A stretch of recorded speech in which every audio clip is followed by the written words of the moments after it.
Our politicians may be dirty, but is there any politician more dirty and outlandish than the former mayor of Toronto, Rob Ford? Yes, I have smoked crack cocaine. Do I? Am I an addict? No. When have you? Have I tried it? Probably in one of my drunken stupors. Olivia Gondak, it says that I wanted to eat her pussy. Olivia Gondak. I've never said that in my life to her. I would never do that. I'm happily married. I've got more than enough to eat at home.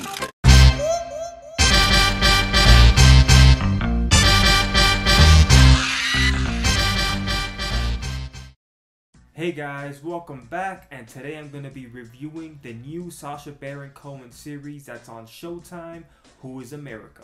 Not to be confused with rap song This Is America by Childish Gambino. This is America. Don't catch you slipping now. Don't catch you slipping now. Look what I'm whipping now. So Who is America is this new series that's supposed to expose the real people in America, from regular civilians to politicians. Sacha Baron Cohen is back to his old Ali G tricks again, except this time he's disguised as 4 different characters. None of these new characters are as funny as Ali G or Borat or even Bruno, but they're funny enough. First character we're actually introduced to is like this redneck character in a wheelchair named Billy. The show starts off with him interviewing Bernie Sanders, and as a Bernie Sanders supporter, it kind of got my attention. The interview starts off with Billy complaining about Obamacare and how he blames Obamacare for getting diagnosed with diabetes. And somehow Bernie Sanders takes that and turns it into like a talk about how the top 1% is more wealthier than the bottom 99%. While that statistic may be true, I feel like Bernie Sanders brings that up every chance he gets. Like, he wakes up in the morning and that's the first thing he says. Hey Bernie, would you like some eggs?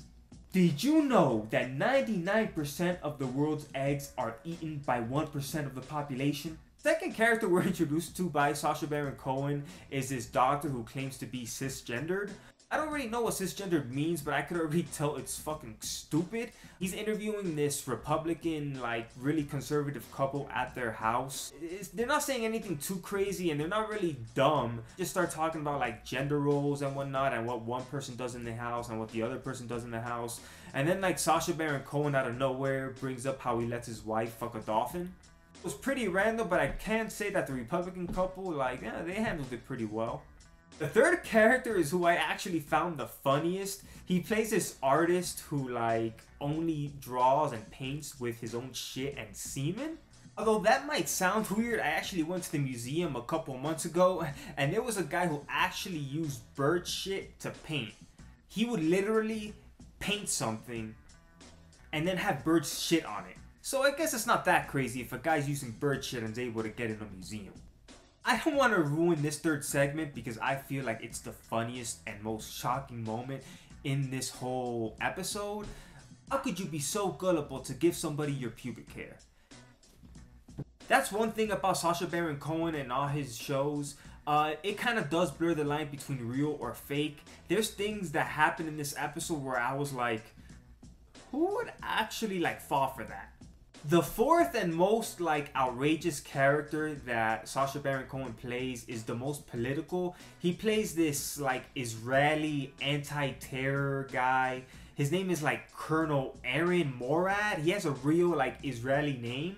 And his whole mission is to get like these Republican politicians to sign off on this program that'll give weapons trainings to preschoolers. The disguises he wears are also pretty believable. If I was getting interviewed by one of these characters, I wouldn't know just by looking at him that he wasn't like an actual real person. Who is America is only 30 minutes long, so let's just say it's very easily digestible. Each gag only lasts about 5 minutes, so the good news is, if you don't like one gag, you only have to wait 5 minutes for the next one. A lot of people want to know, but no, Sarah Palin was not in this. She made news last week after complaining that this show made her look stupid.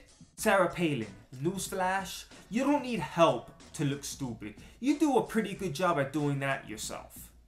You've cited Alaska's proximity to Russia as part of your foreign policy experience. What did you mean by that? that Alaska has a very narrow maritime border between a foreign country, Russia, and on our other side, the land boundary that we have with Canada. It's funny that a comment like that was kind of made to, I don't know, reporters. Mocked? Yeah, mocked, I guess that's the word, yeah. Although Who is America and Sacha Baron Cohen do a good job at making these people look stupid, in a world of Donald Trump's, like, does this shit even matter? I mean, white people say so much crazy shit in public nowadays. Watching them get tricked into saying stuff in private really doesn't have that same effect it used to.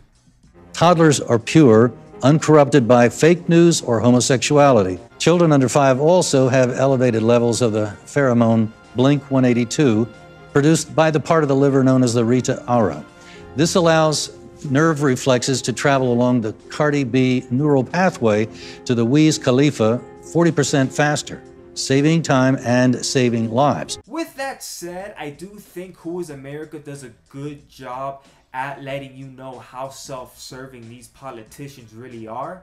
And even though Who is America isn't as funny and provocative as the Ali G show, I'll give this a 62%. Worth a watch before you go to bed on a Sunday night. Alright guys, thank you so much for watching my review of Who is America. Feel free to check out my channel if you like this video. As always, please like and subscribe. Catch you on the next one.